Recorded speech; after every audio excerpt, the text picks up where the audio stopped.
Hoy es miércoles 19 de agosto del año 2026. Vamos a dar inicio a la reunión de esta tarde. Iniciaremos con la oración.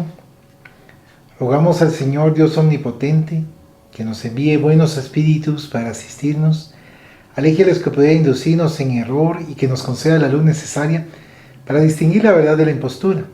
Apartar también a los espíritus malévolos, encarnados o desencarnados, que podrían intentar poner la discordia entre nosotros y desviarnos de la caridad y amor al prójimo.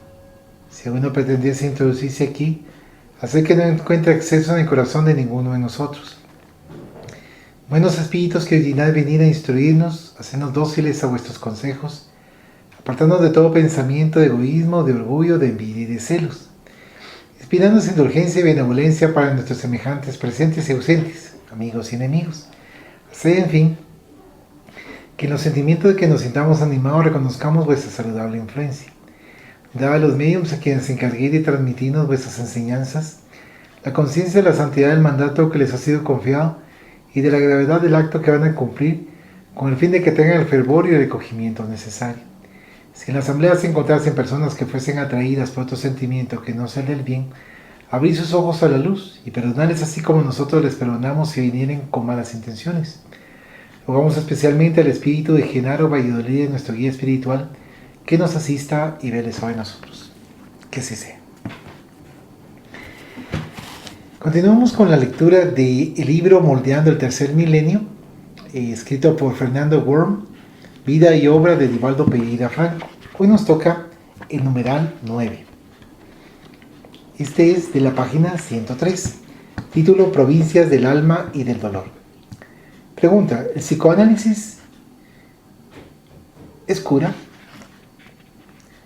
Respuesta: los espíritus superiores nos informan que sobre las excelencias de la ciencia concebida por Sigmund Freud en la exploración de los rincones del inconsciente humano, en la terapia de las dolencias mentales que afligen a la humanidad, no obstante, a pesar de todo el progreso alcanzado en ese campo, es forzoso reconocer que hasta el momento esta noble ciencia, básicamente anclada en la teoría de la libido, nos dispone de respuestas a los trascendentales interrogantes del espíritu del hombre ansioso de la verdad, reveladora acerca de su origen, de por qué vive y de su destino después de la muerte.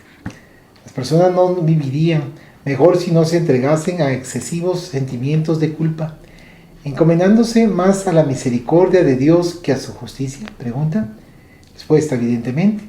La misericordia es la justicia que ama, mientras que la justicia es el deber que cobra. Cuando nos encomendamos a la misericordia divina, esperamos que más allá del cumplimiento de la justicia, aquel amor inefable se compadezca de nuestra fragilidad y limitaciones. Si estuviese cada uno de nosotros tan solo entregado al cetro de la justicia omnipotente, muy precaria, sería nuestra situación por la falta de merecimiento para obtener nuevas oportunidades de reparar el pasado culpable. Pregunta: ¿por qué la cruz del Calvario ha permanecido como un símbolo tan familiar a la humanidad? Respuesta: el Calvario es la simbolización del dolor que redime, libertando al espíritu para los altos vuelos de la inmortalidad. Mientras el placer nos nivela en la horizontalidad efímera, el dolor nos verticaliza en la extensa búsqueda de Dios. Somos diamantes brutos, recibiendo lapidación para retener en las aristas el fulgor de las estrellas. Sufriendo de manera dinámica, abandonamos la situación estática de aquel que padece acorralado entre la incomprensión y la rebeldía. Cuando entendemos en altitud y en profundidad que somos espíritus en proceso de depurador inevitable, soportamos con mejor ánimo las tribulaciones y agonías que nos hieren en las andanzas del camino. Comenzamos a entender más ampliamente el sufrimiento de nuestros Sejnejatén y más rápidamente deseamos ayudarlo para que se libere de los espinos que lo hieren. Es por el dolor que aprendemos cuánto pungen en el alma ciertas pruebas que es nuestro deber superar para que nuestra existencia se eleve por el aprendizaje del bien. A partir de esa concientización de la existencia de una felicidad mucho mayor y duradera que aquella que el mundo nos ofrece, la cruz del Calvario adquiere para nosotros una simbología de felicidad difícil de reproducir en palabras. Ciertas personas consideradas como relativamente equilibradas respecto a los padrones normales, aceptando por el consenso común de la muerte, son presas de tormentos indescriptibles, arrojándose en un amplio y profundo desequilibrio. ¿Por qué? Innumerables veces el hombre no es aquello que aparenta ser, y sí aquello que interiormente vive y constantemente elabora en las profundidades de su espíritu. La educación, la disciplina para uso externo y la convivencia social pueden crear en nosotros hábitos arraigados de disimulación de los problemas que realmente perturban nuestra vida interior. Esto, si por un lado favorece a que expongamos menos nuestras heridas íntimas a la impiedad ajena, por otra parte puede inducirnos a que mantengamos dos vidas nítidamente diferenciadas, aquella que nos place mantener y la otra, la vida que sirve de plataforma o vitrina para el vanidoso juego de la convivencia social. Al desencarnar, esa criatura deja de ser aquello que aparentó a los ojos del mundo con sus ilusiones y falacias para ser aquello que interiormente cultivó, porque entonces estará concientizada de todo y en estado de desnudez del alma.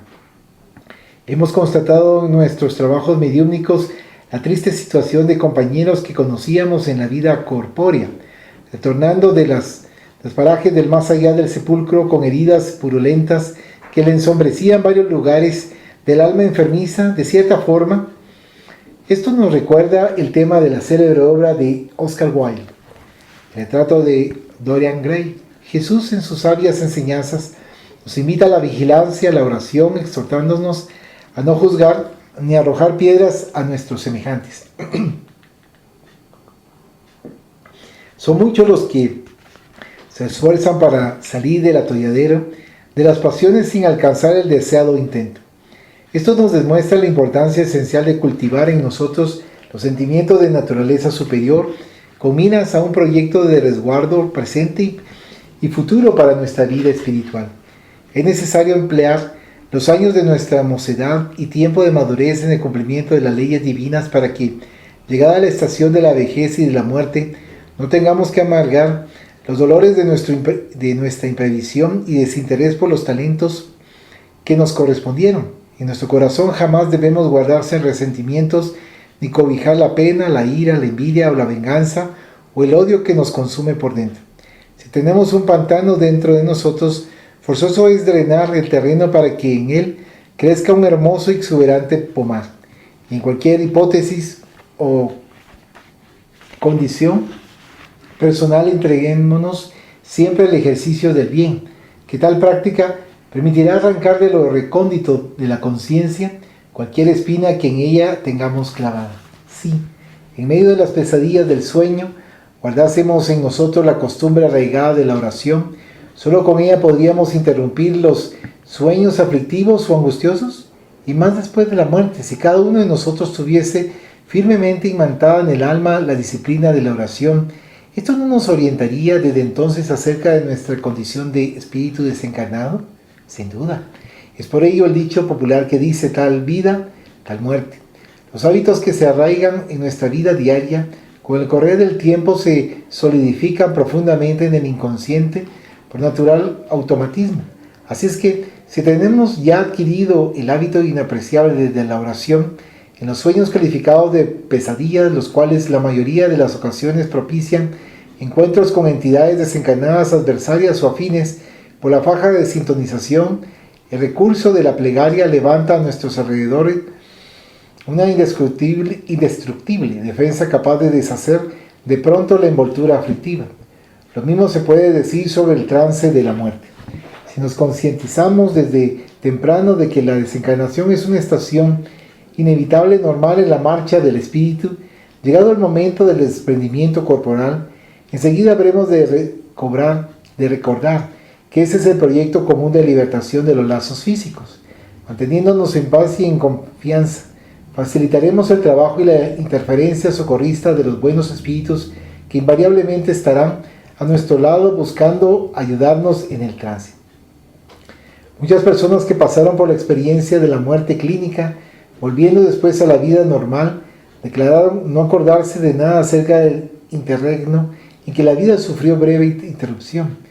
Materialistas ven en eso la prueba de que el alma deja de existir junto con el cuerpo. Es natural que eso ocurra, incluso porque los registros mentales están en razón directa de la evolución de cada ser humano. Alguien en estado de anestesia difícilmente se acordará del acto quirúrgico practicado durante el trance anestésico. Muchas personas alegan que nunca sueñan, aunque la medicina actual comprueba que la actividad mental no cesa durante el trance onírico, lo recuerde o no el soñador. La desencarnación, incluso la llamada muerte clínica, no deja de ser una anestesia paralizante de los centros nerviosos y vitales. No habiendo sido consumado el fenómeno de la muerte, el espíritu asume sus funciones sin que necesariamente los registros mentales de lo que ocurrió en el interregno surjan a la memoria consciente. Considérese, no obstante, el gran número de aquellos que pasaron por la experiencia de la muerte clínica y retornaron con nítidas recordaciones de lo ocurrido en aquel breve lapso de tiempo. Díganos 3 cosas para personas que están sufriendo mucho, en ciertos casos, padeciendo amargas pruebas kármicas que las indujeron a la desesperanza. Todo en la vida es transitorio, solo el espíritu es eterno. Dijo Jesús, el amor borra la multitud de nuestros pecados. En el amor, en el sufrimiento constructivo nos entrozamos con la obra de la creación. El amor, siendo el hálito de Dios, es el alma de la vida y la vida del alma. A través de él haremos disminuir nuestros padecimientos por la práctica de las formas más diversas de la caridad, pulverizando nuestras deudas acumuladas en vidas pasadas.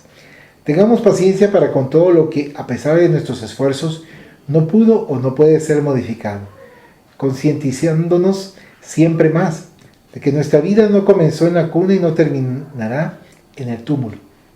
Pidamos a Dios discernimiento en nuestras horas de turbación para no agravar nuestros males.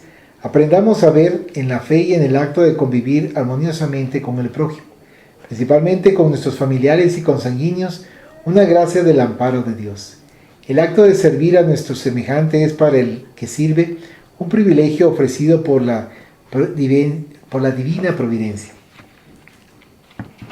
El camino es estrecho, amplia debe ser nuestra fe. Encendamos las luces de la esperanza en los rincones sombríos del alma.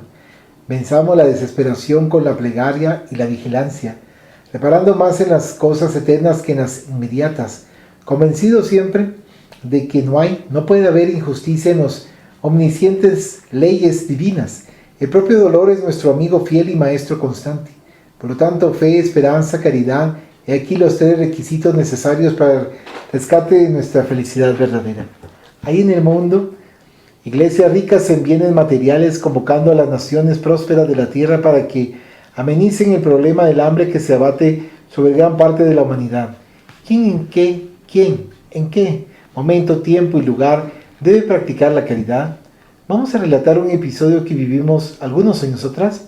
Cierto día nos encontramos con un alma sufrida, presa de una extrema miseria. Nos disponíamos a reflexionar acerca de lo que haríamos con la desventurada criatura, caída en plena vía pública, febril y tiritando de frío. Razonábamos, mañana volveremos aquí para llevarlo a un hospital o pediremos ayuda a un médico. Al mismo tiempo pasamos a conjeturar, podríamos ahora proporcionarle un caldo caliente, tal vez podríamos llevarlo a casa. ¿Llevarlo a casa? ¿Dónde iremos a acomodarlo? ¿Qué hacer?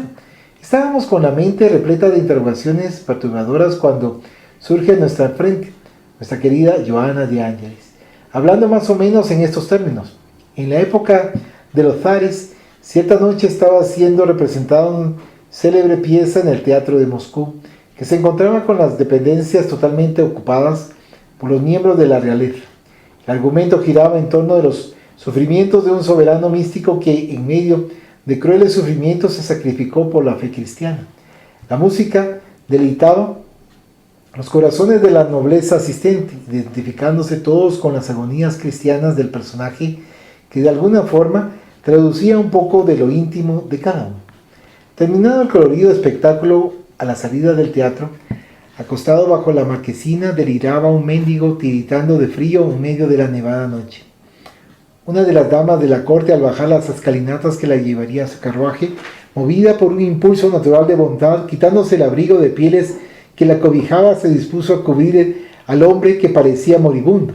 La dama que le acompañaba, sin embargo, le contuvo el noble gesto diciéndole: no hagas eso. ¿De qué le serviría a esa miserable una pieza de vestuario de tal valor? Mañana envías por una de tus siervos ropas abrigadas para él. Sí tiene razón, respondió la dama del abrigo de alto precio, movida ahora por el sentido utilitarista de la vida. Llegaron así al lujoso castillo, se alimentaron frugalmente, olvidada ya de la agonía del desconocido caído bajo la marquesina congelada. Al día siguiente la dama despertó muy entrada la mañana y se acordó del hombre que titiritaba frío. Llamó entonces a uno de sus siervos y ordenó que llevase ropas al pobre hombre. Al llegar allí, el servidor se encontró con el desconocido ya muerto, que era trasladado por la policía. Finalizó entonces Joana de Ángeles. Siempre que la caridad recibe la interferencia de polémicas o racionalizaciones, discusión o debate, invariablemente el socorro llega atrasado. Es necesario que cada uno de nosotros haga el bien hoy, aquí y ahora. Tratamos entonces de auxiliar al hombre abandonado en la intemperie de la noche, sin más reflexiones que no las del socorro inmediato. En lo que se refiere a las iglesias altamente provistas de bienes materiales, solicitando a los gobiernos más amplios recursos para aliviar el serio problema del hambre y de la desnutrición en la faz de la tierra, con todo el respeto, queremos recordar que la riqueza de nada nos servirá si no tenemos en el cofre el corazón del pan de la caridad y la palabra consoladora de la misericordia que nos compete distribuir. Jesús Cristo, que fue la encarnación de la pobreza material, dijo: los zorros tienen cueas y las aves del cielo nidos, pero el Hijo del Hombre no tiene dónde reclinar la cabeza. Abordemos el problema de las obsesiones, angustias y depresiones.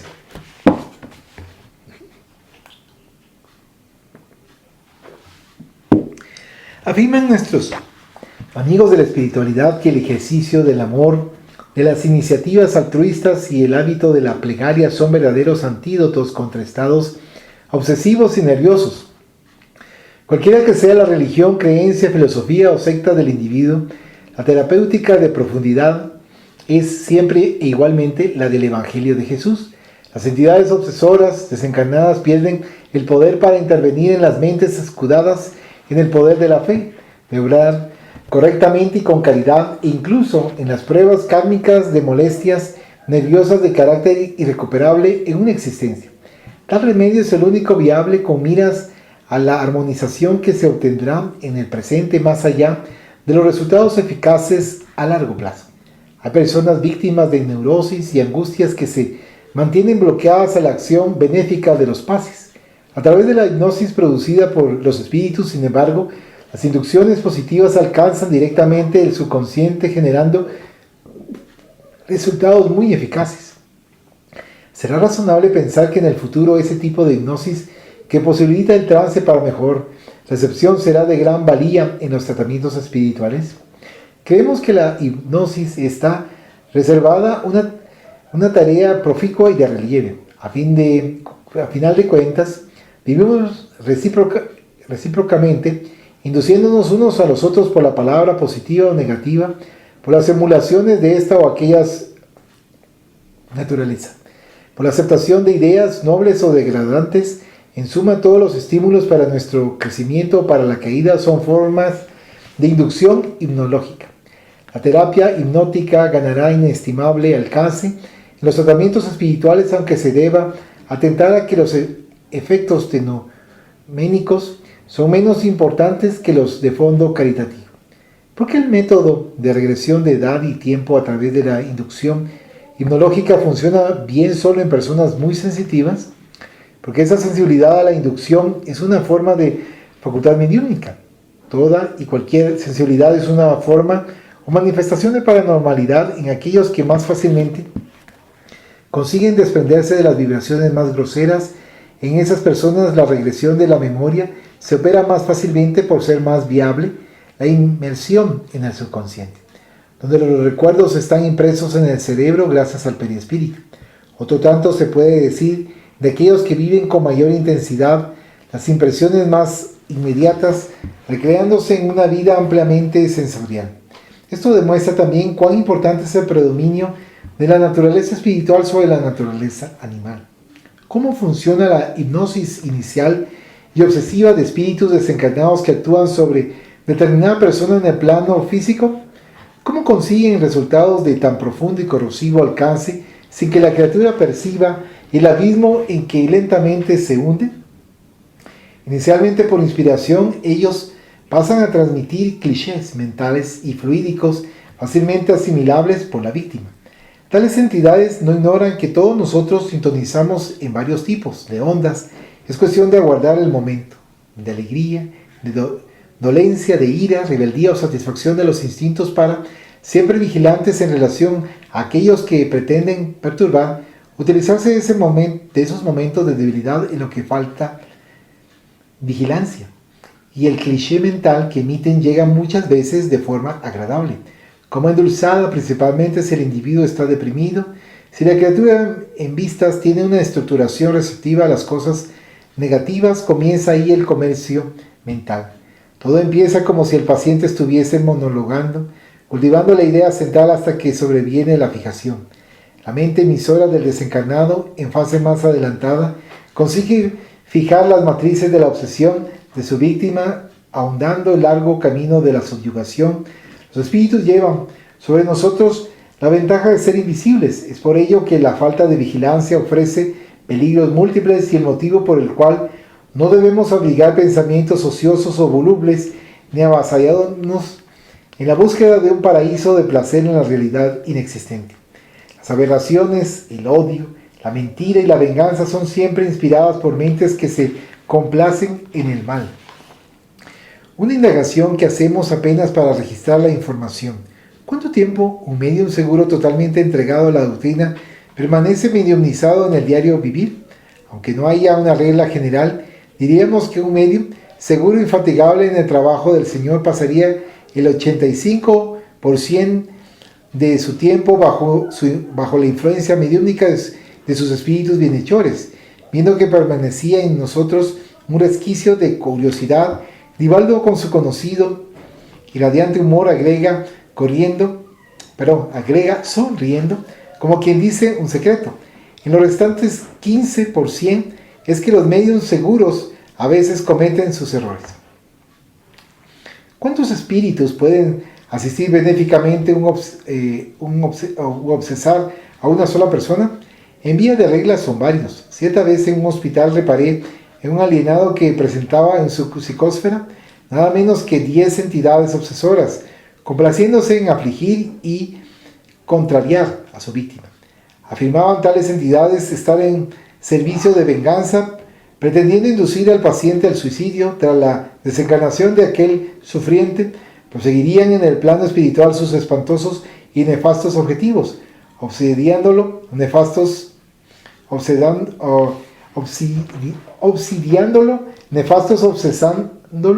sin treguas. Más para nuestra inspiración y acrisolamiento en la fe, hemos visto con alguna frecuencia medios seguros y oradores espíritas asesorados por equipos enteros de entidades benéficas. En cierta ocasión visitamos una santa casa de misericordia. Vimos una religiosa que presentaba un aura de hermosa luminosidad, asistida por 8 o 10 entidades benefactoras, verdaderos ángeles de caridad que permanentemente la auxiliaban en aquel reducto de dolor y pruebas. ¿Qué decir de los medios, predominantemente europeos y orientales, con poderes de retorcer mentales y de influenciar el crecimiento de plantas, o sea dotados de facultades capaces de actuar sobre los reinos mineral y vegetal? Los medios ostensivos vienen a la tierra con la respetable tarea de atraer la atención de las colectividades humanas a los fenómenos de orden paranormales. El usufructo de tales talentos representa siempre para el medium un compromiso de redención para él mismo. Es por ello que esas facultades deben ser ejercidas con elevación y bases espirituales firmes. Considérese, no obstante, que por mayor que sea la envergadura del fenómeno medianímico, en primer plano estará siempre la mediunidad con Jesús a través del ejercicio constante de la caridad. Hablemos, si es posible, acerca de los débitos del medium que vende su mediunidad. La tradición concibió una palabra, simonía, para referirse a la venta de las cosas sagradas. En la mediunidad particularmente entre nosotros en la tierra de Cruzeiro, siguiendo la recomendación de dar de gracia lo que de gracia recibimos. El ejercicio de la mediunidad no puede tener otra connotación más que la de la gratuidad.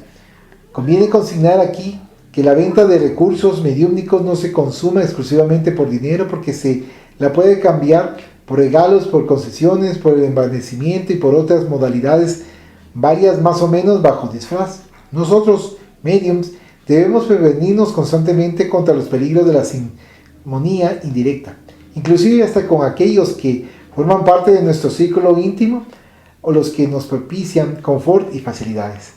Me recuerdo aquí de un querido cofrade medium seguro que ejerció la mediunidad caritativa por largos años en una modesta construcción en el fondo del patio de su casa. Este hombre de vida santificada cargaba una prueba dolorosa. La esposa era alienada mental, la hija sufría ataques epilépticos y el hijo vivía atormentado por espíritus vengativos. Obtenía recursos para la manutención de aquel hogar con la ejecución de modestos trabajos en una profesión humilde que él ejecutaba en su propia casa.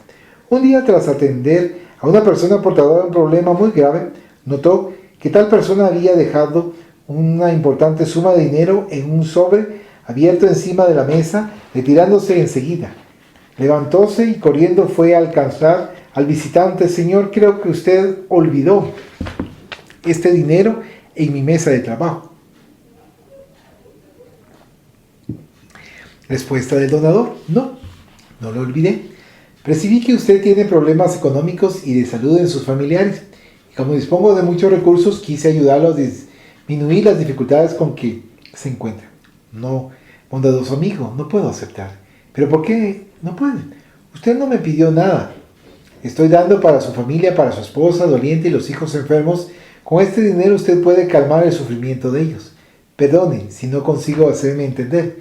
Si mi mujer y mis hijos están a mi lado pasando pruebas y vicisitudes, es porque debían a las justas leyes divinas que nos llevan al rescate para nuestro beneficio. Por favor, no insista. No destruya en un segundo lo que tardé 30 años para edificar. Y dicho esto, depositó el sobre con el dinero en las manos del donador y volvió a la barraca donde ejercía la mediunidad con verdadero amor y santidad. Hay personas que niegan la reencarnación simplemente por hallar imposible que hayamos vivido otras existencias sin acordarnos de ellas. ¿Por qué razón es necesario y bendito ese olvido? Porque es misericordioso. Si nos fuera lícito penetrar en determinados registros del mundo espiritual, muchos de nosotros enloqueceríamos, sin resistencia alguna para continuar en el cuerpo. El bloqueo de la reminiscencia del pasado culpable, no tengamos dudas, es acrescencia de la infinita misericordia de Dios. Existen casos, felizmente raros, de personas que tienen conciencia del pasado culpable y vienen a pedir a los medios oraciones por la bendición del olvido que la librara del tormento que emergió de la memoria deudora. Antes de proseguir este trabajo de grabación de preguntas y respuestas, ¿podría decirnos cuántas y cuáles son las entidades presentes ahora en esta sala mediúnica de la Mansión del Camino? Estas están con nosotros supervisando esta actividad nuestra benefactora Joana de Ángelis, y además de ella veo también a su progenitora Doña Esther, cacique de Barros, que fue un trabajador incansable de la causa del niño en Río de Grandes del Sur. En la última encarnación muy vinculados a la Iglesia Católica Romana. Veo también a Ivonne Costa, excelente predicador de la doctrina espírita, y a su lado otra entidad que me dice llamarse Ángel Aguaro, autor de un libro titulado Grandes y Pequeños Problemas, muy interesado en este trabajo suyo. Están con nosotros también nuestro amigo que solicita identificarse solo con las iniciales GL. Viana de Carvalho, Marcos Prisco, de progenitora, la progenitora de Nelson de Sousa Pereira, un espíritu amigo con las iniciales JJ, y muchos otros benefactores que, sustentándonos, participan de este trabajo.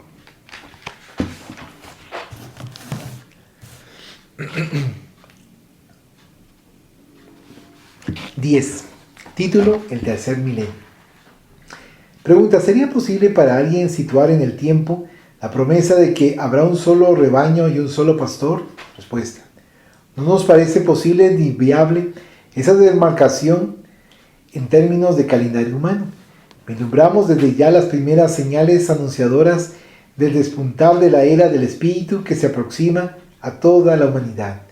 La cruzada ecumenista emprendida por la Iglesia Católica Romana, proponiendo una abertura que reúna a los hermanos separados por tantos siglos de desencuentros de intereses e interpretaciones conflictivas de los textos evangélicos, nos parece una tentativa válida, alentadora, visionaria y verdaderamente inspirada en Cristo. Hay otras señales de la actividad humana que indican que marchamos rumbo a una idea global en términos amplios. Lo que está fuera de cualquier duda es que en milenios futuros estaremos hermanados por el mismo amor, identificados con las mismas metas, cada uno trabajando y sirviendo conforme el grado de evolución alcanzado bajo la victoriosa égida de Cristo Jesús.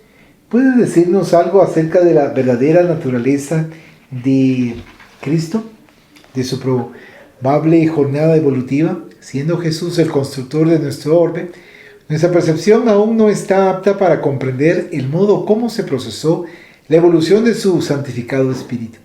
Cuando inquirimos sobre la verdadera naturaleza de Jesús, los espíritus superiores dicen que todo lo que Él nos enseñó con el ejemplo y con la palabra, en nombre del Padre, es una convocación para que lo imitemos en el ejercicio del amor y en la práctica del bien, que es lo que más importa en nuestro actual estado de evolución.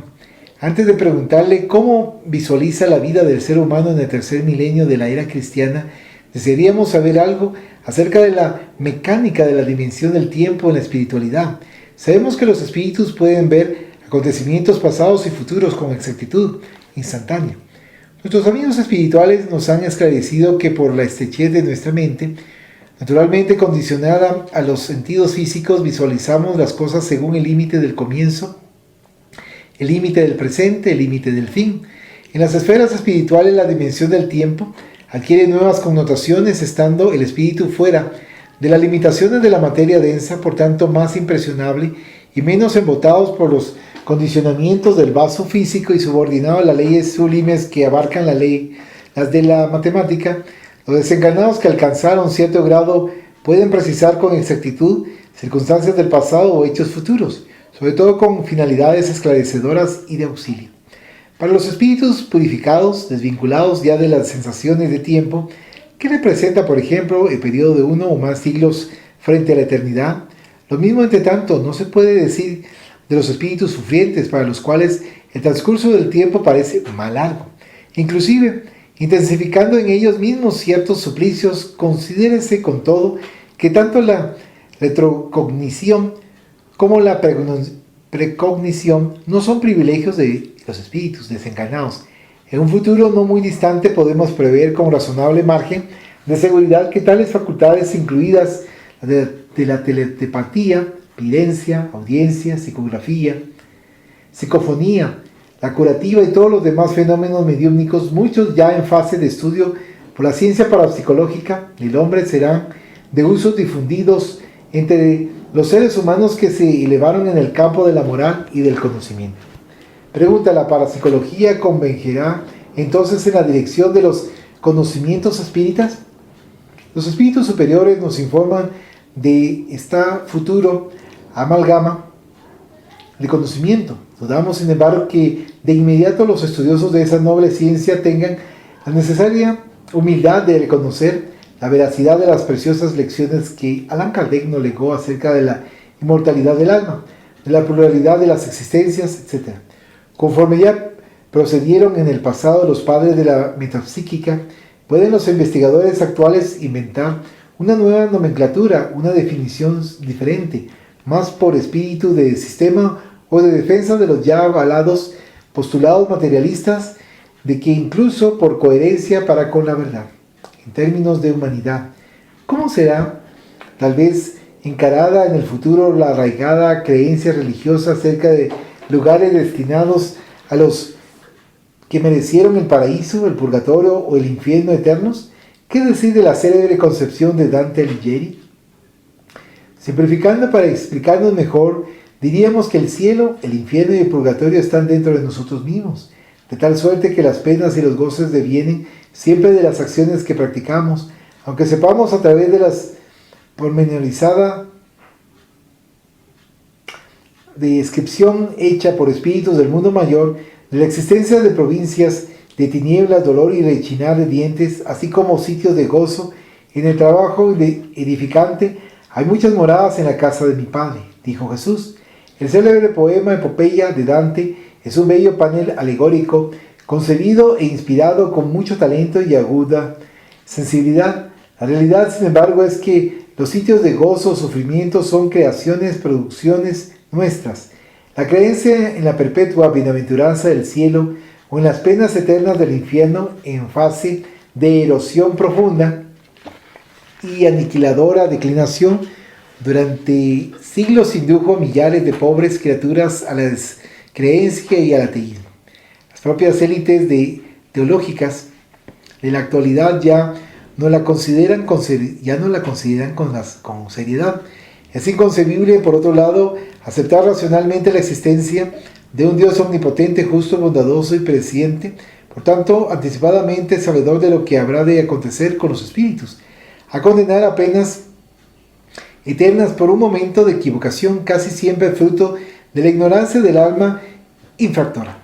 El simple buen sentido del más elemental juicio repele en semejante conceptuación, sedimento de terror religioso inadecuado a estados evolutivos de mayor grado y conocimiento.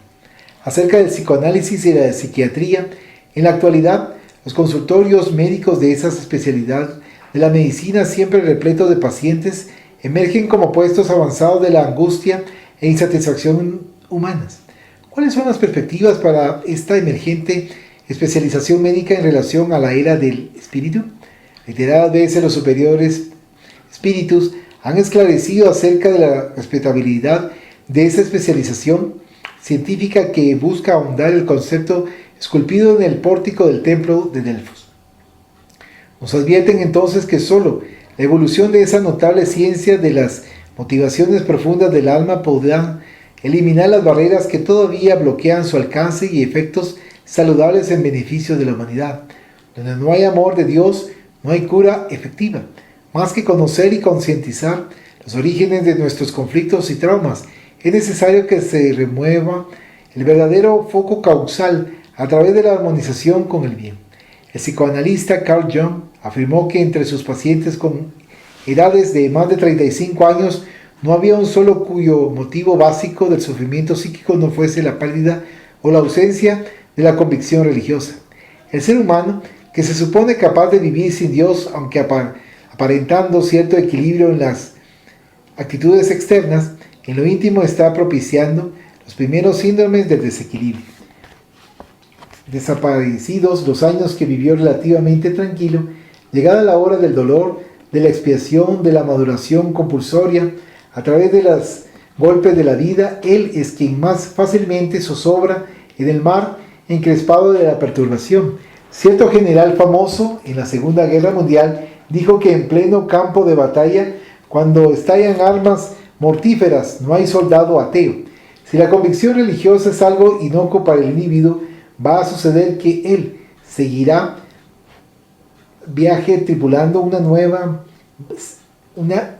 nave sin brújula y sin saber hacia dónde va. Cuando ya en la edad crepuscular tales criaturas, cualesquiera que sea su acervo cultural, se tornan amargas, frustradas por el nihilismo en que arrojaron imprevisoriamente las más caras esperanzas. ¿Habrá un tiempo en que se eclipse la ignorancia de la faz de la tierra? Sí, indudablemente habrá un tiempo que no está muy próximo, pero que asimismo no se encuentra remoto. Cuando la Tierra modifique su psicosfera, que es resultante de las construcciones mentales del hombre, la ignorancia se apartará de nuestro planeta y la angustia existencial, derivada de la absorción de esos fluidos, también desaparecerá. El hombre alcanzará inquebrantable creencia en la existencia de las leyes divinas, comprenderá la excelencia de los valores éticos, disfrutará mejor de las alegrías adquiridas en el ejercicio del amor, principalmente aquellas que acrecentamos en el privilegio de servir. Las neurosis y las llamadas angustias existenciales se darán lugar a las edificaciones mentales de progreso y felicidad. El anticristo, símbolo de las fuerzas inferiores que inferniza en la tierra, dejará de existir para siempre. Caben aquí algunas palabras sobre el papel de las madres en la preparación de ese futuro. Al aceptar el hecho de que solo evolucionamos a través de la educación, comprendemos de inmediato cuánto la reforma íntima del ser humano depende del amor consciente, lúcido, de cada madre. Nuevamente, a la mujer madre está reservada la tarea de moldear por el corazón y el raciocinio la nueva humanidad que irá a poblar la tierra, llenándola de bendiciones que no puede un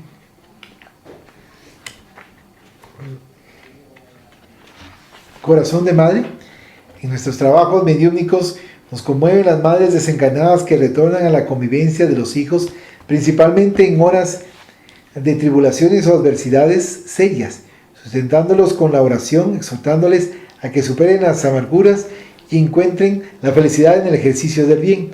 No en vano Dios ha situado el amor de madre entre los afectos humanos en el peldaño más alto.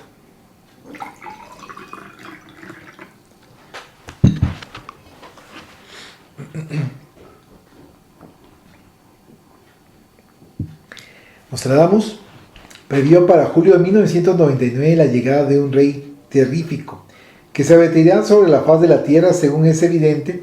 En octubre de ese mismo año, fenómenos arrojarán la Tierra fuera de su órbita. ¿En qué medida las previsiones de Nostradamus deben ser tomadas en serio? Todas las profecías han sido normalmente presentadas en lenguaje figurado.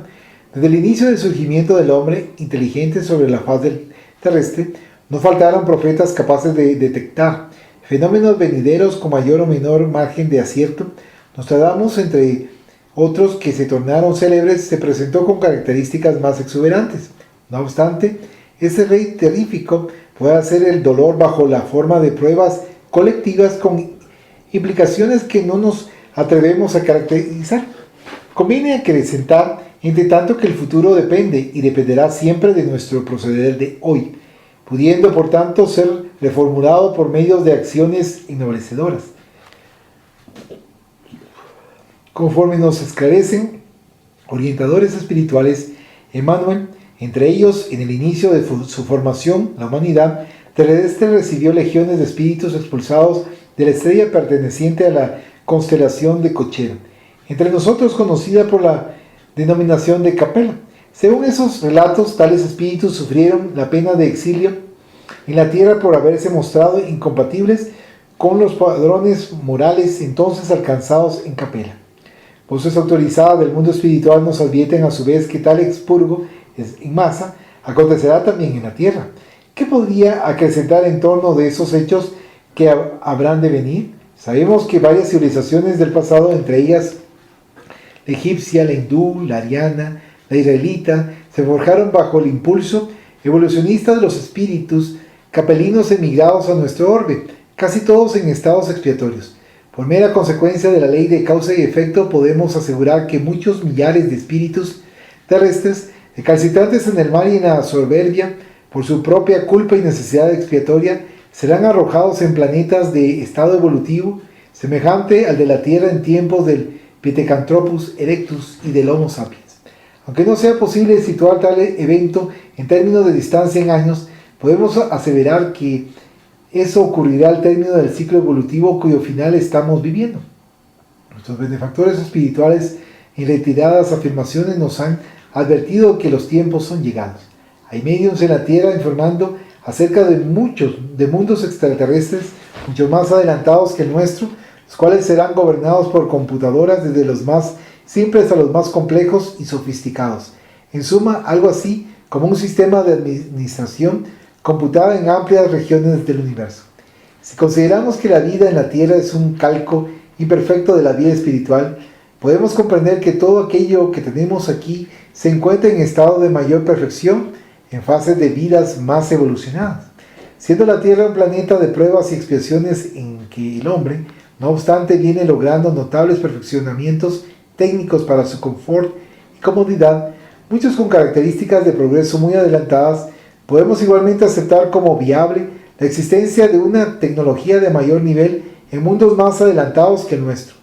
Es perfectamente aceptable la posibilidad de que existan computadoras colaborando en la gobernación con carácter de memoria y formulación de síntesis y decisiones asesorando a los administradores de esas esferas.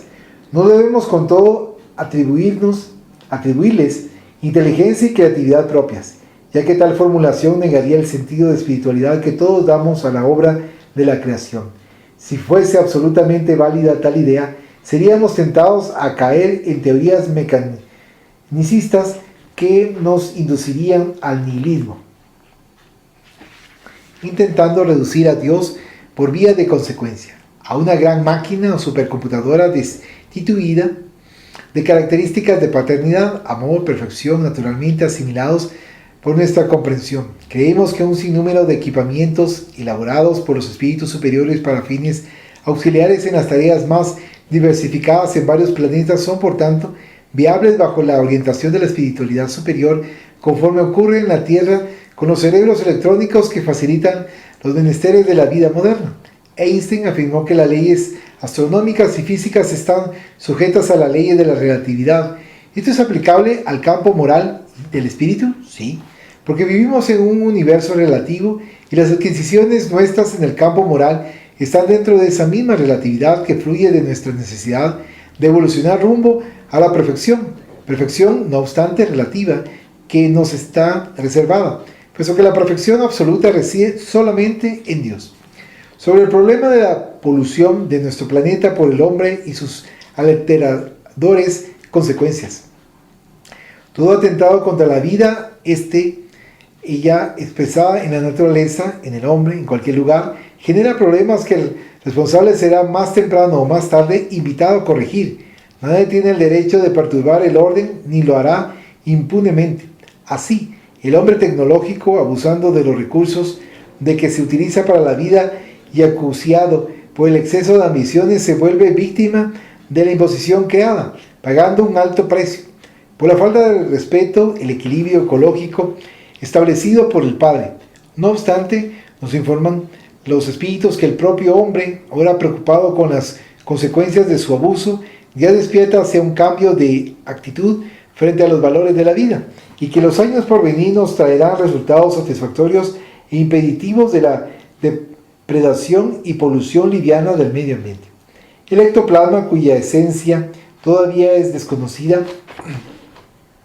podrá en el futuro ser producido artificialmente. Biológicamente podríamos describir el ectoplasma como una camada exterior del citoplasma.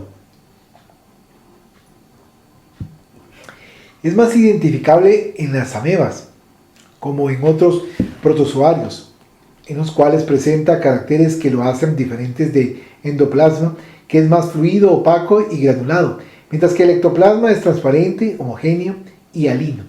Espiritualmente es una emanación psíquica del medio en que se condensa en contacto con el oxígeno del aire, bajo la misma impulsión de fuerzas que lo exteriorizan.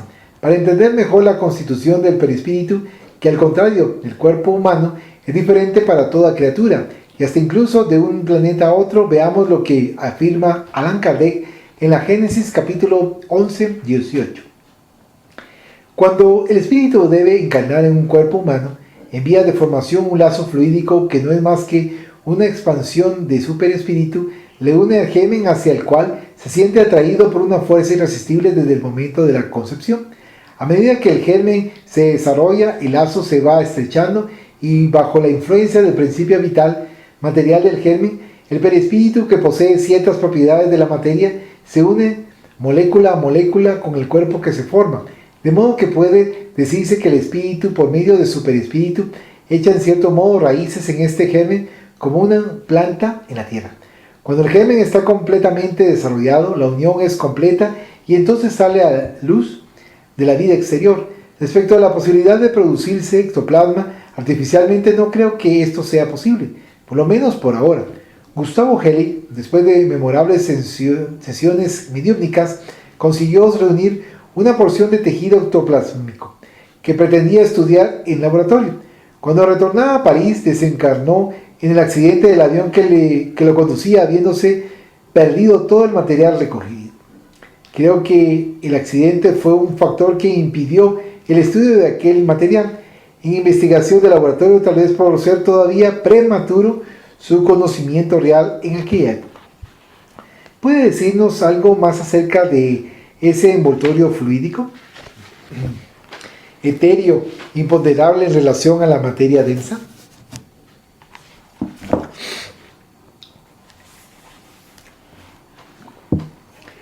Constituido de fluidos espirituales vaporosos, invisibles para nuestra vista, la naturaleza de su composición es algo así como un atributo del alma alcanzando finura fluidificación conforme el grado de adelantamiento moral del espíritu.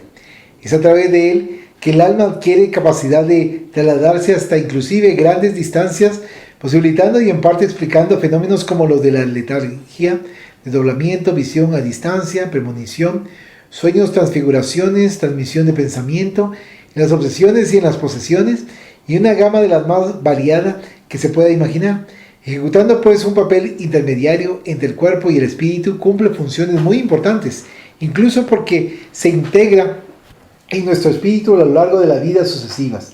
Ejemplifiquemos así, además de grabar todo lo que de bueno y de malo nos sucede. Su función es la de transmitir al cuerpo lo que el espíritu determina. El día en que se torne conocido por la ciencia llamada oficial, propiciará amplia fuente de nuevos conocimientos útiles a la felicidad del hombre.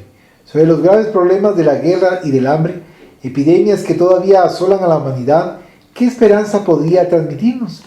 A través de los mensajeros del Señor, constantemente el ser humano ha sido exhortado a dominar sus sentimientos inferiores, egoísticos, a extender cariñosa y fraternalmente las manos uno al otro, a conjurar desde el presente los recurrentes y desastrosos efectos de la imprevisión a lo largo del tiempo. Los flagelos que en periodos regulares asolan la vida del hombre, entre estos el de la guerra, tienen la finalidad primordial de desarrollarlo, de llevarlo a ejercitarse en el predominio de la naturaleza espiritual sobre la naturaleza animal. Solo la barbarie puede definir la condición de los pueblos que todavía cultivan el derecho del más fuerte.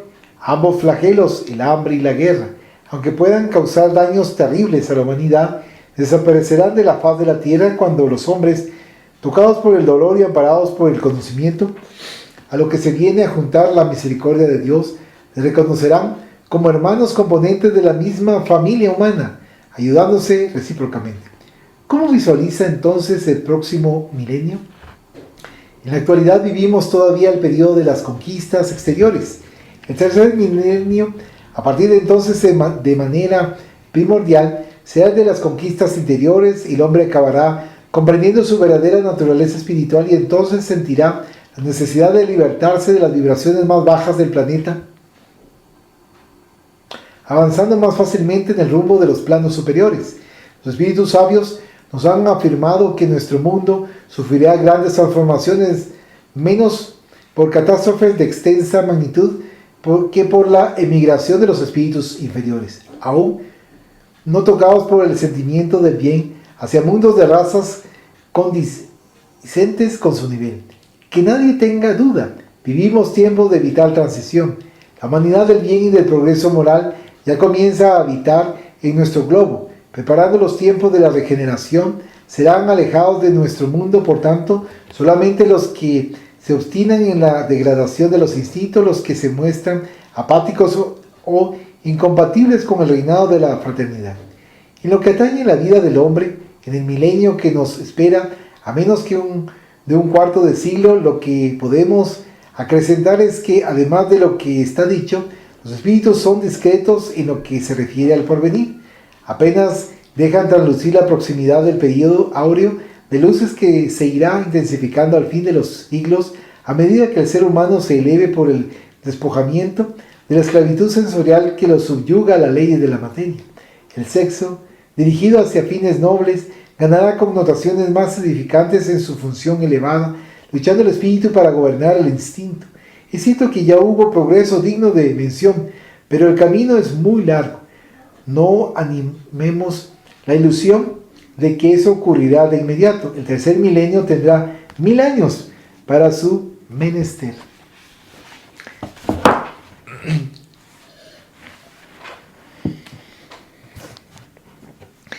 Ya que vivimos pues el fin de un ciclo planetario y el próximo inicio de otro, díganos palabras de consuelo y de divina esperanza para creyentes e incrédulos. No nos cansemos de servir.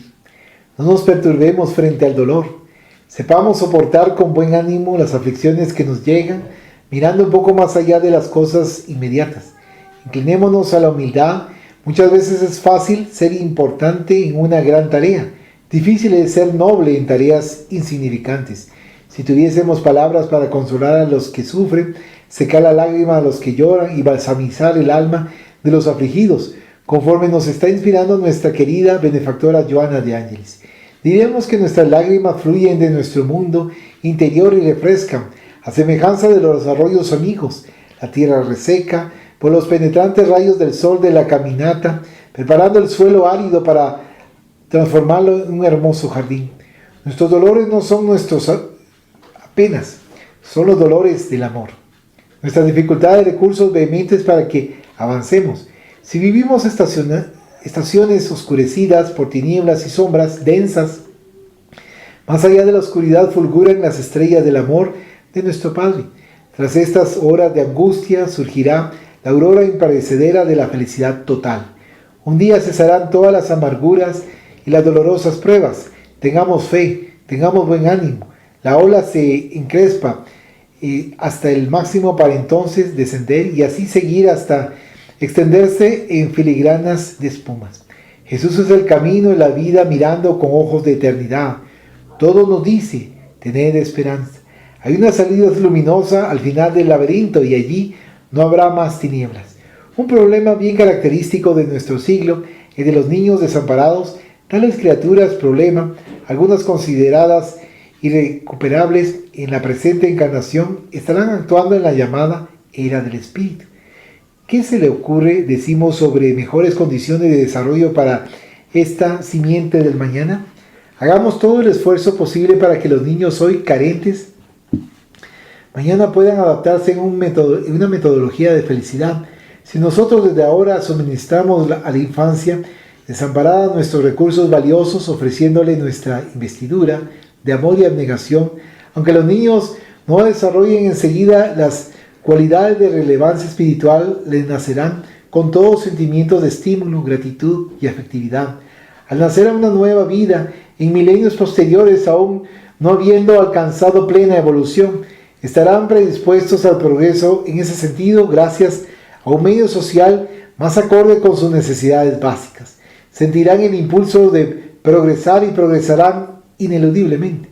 ¿Cuáles son entonces las palabras morales de seguridad frente al futuro? Que nuestro amor se amplíe hasta transformarse en amor a nuestro prójimo. Aprendamos a ver en el dolor una dádiva del amor de Dios. Aún entre lágrimas e incomprensiones prosigamos el trabajo del bien. Tratemos nuestra reforma íntima en el debido tiempo. Dios proveerá recursos para la reforma de nuestro semejante. Tal como la lámpara, preocupémonos por iluminar sirviendo en silencio. Escuchemos la conciencia antes de perjudicar a algún hermano. Pensamos la mentira y las ilusiones para verticalizarnos en el amor misericordioso de Dios. Cual rosal que no niega la flor, no neguemos el gesto florido de la caridad para con nuestro hermano necesitado. En la hora del desánimo y de la extenuación busquemos recursos en el banco de la conciencia y de la acrescencia divina. Iluminemos el cerebro con el conocimiento que eleva, iluminando igualmente el alma con el amor que redime. Estudiemos, trabajemos, construyamos, toleremos, avanzando sin cesar. Perseveremos a la vigilancia, entregados a la oración, sometámonos a la voluntad de Dios, agradeciendo el día y la noche, la alegría y el sufrimiento, la salud y la enfermedad, las bellezas de la vida y la misericordia de la muerte. Olvidemos la calumnia, orando por el calumniador. Renovémonos cada día irradiando alegría y tranquilidad a los que nos rodean. Además del gesto del óvulo, practiquemos la caridad de la palabra tierra, de la comprensión que no juzga, del silencio que reconstruye, de la renuncia que edifica, de la recapitulación que concientiza, del ejemplo que orienta, de la gratitud que ama. El milenio entrante comienza ahora, con la reforma interior que hace nacer al hombre nuevo. Pidamos a Jesús fe, esperanza, caridad, principalmente caridad.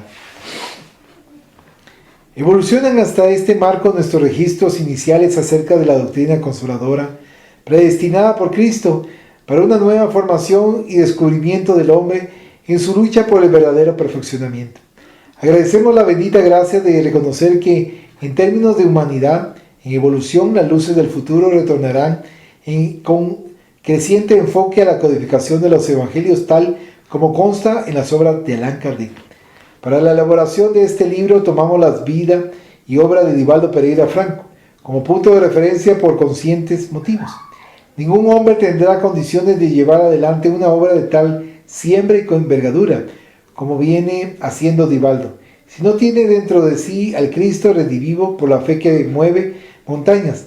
En la convivencia mantenida con él durante los trabajos de investigación biográfica, más de una vez nos fue concedida la oportunidad de presenciar manifestaciones cariñosas e inequívocas del mundo espiritual, inclusive de espíritus que en vida fueron muy queridos a nuestro corazón, como lo son hoy. A las más queridas evocaciones preferimos, con todo, pasar por alto esos episodios, principalmente debido a la abundancia de mejor material y para que pudiésemos atenernos más a los objetivos propuestos.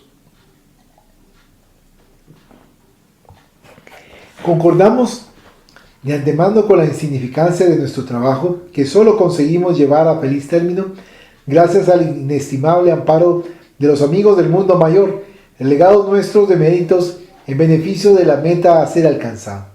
No obstante, en rápido registro, no queremos que pase desapercibido un hecho anterior y congruente con el origen de este libro.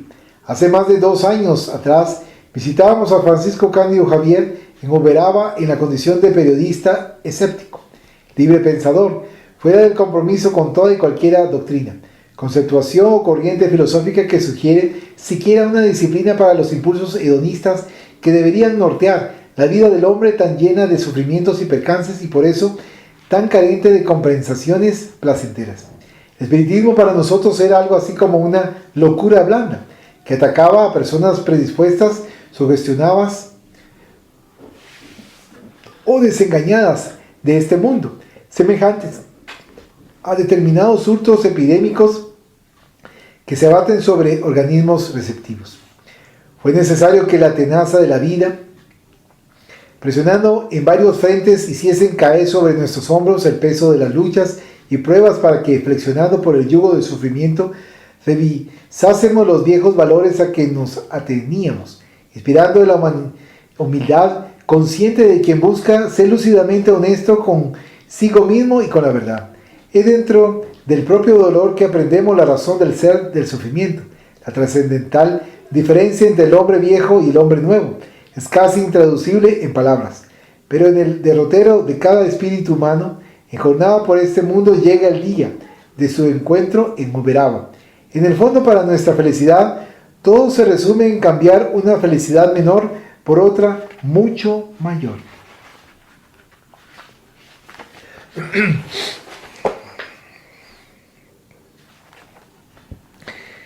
Encendiendo una en la otra. En la oscuridad somos velas, no nos extinguimos transformando sombras densas en claridades bellas.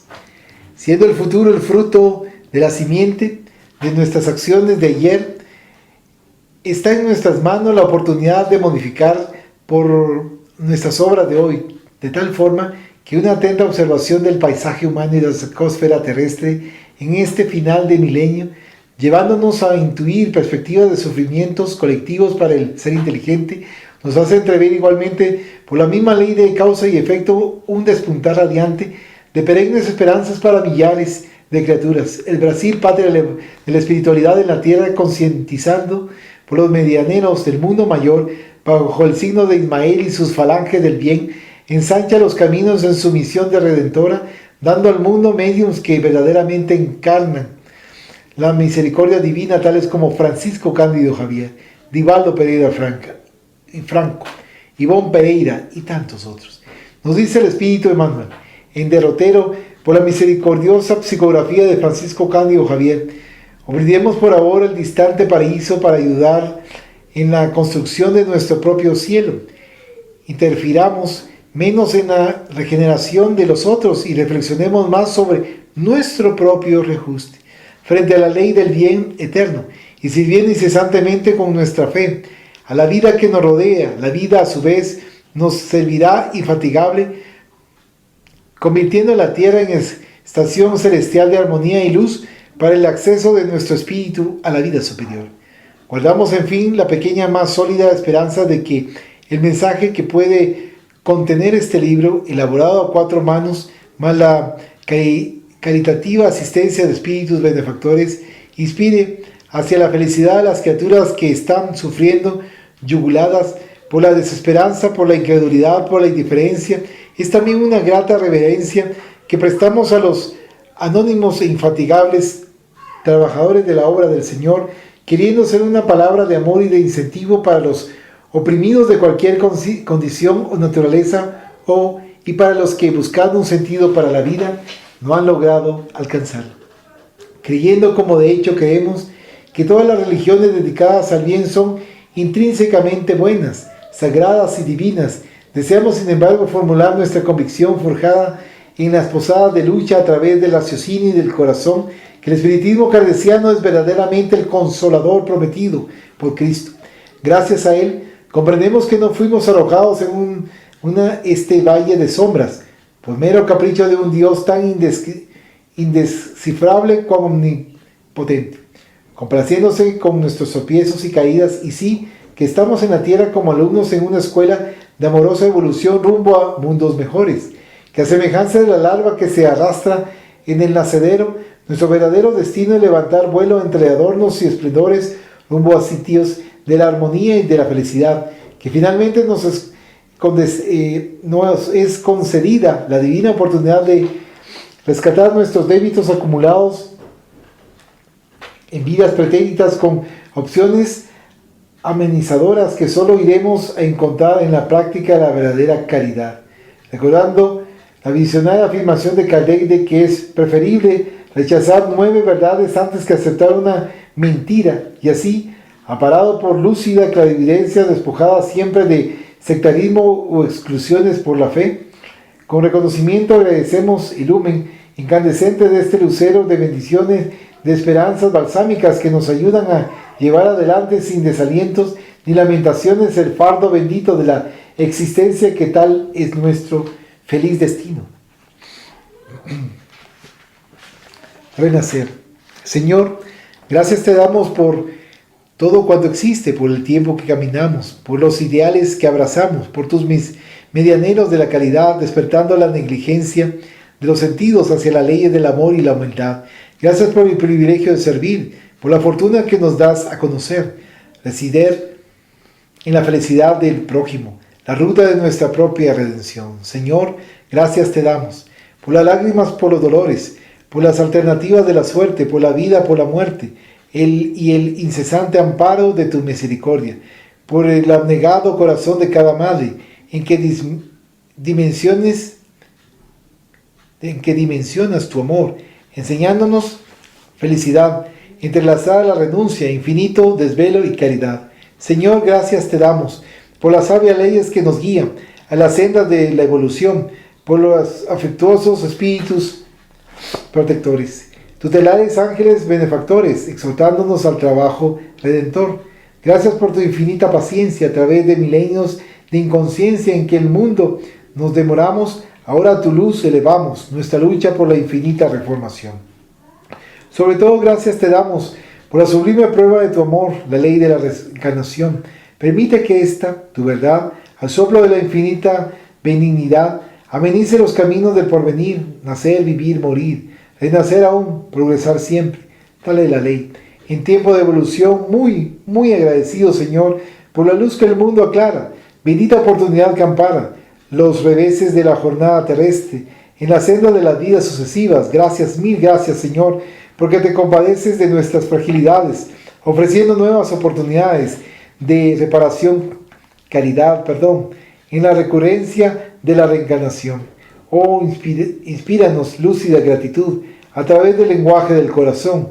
Muy agradecido, mi Dios, muy agradecido, Señor.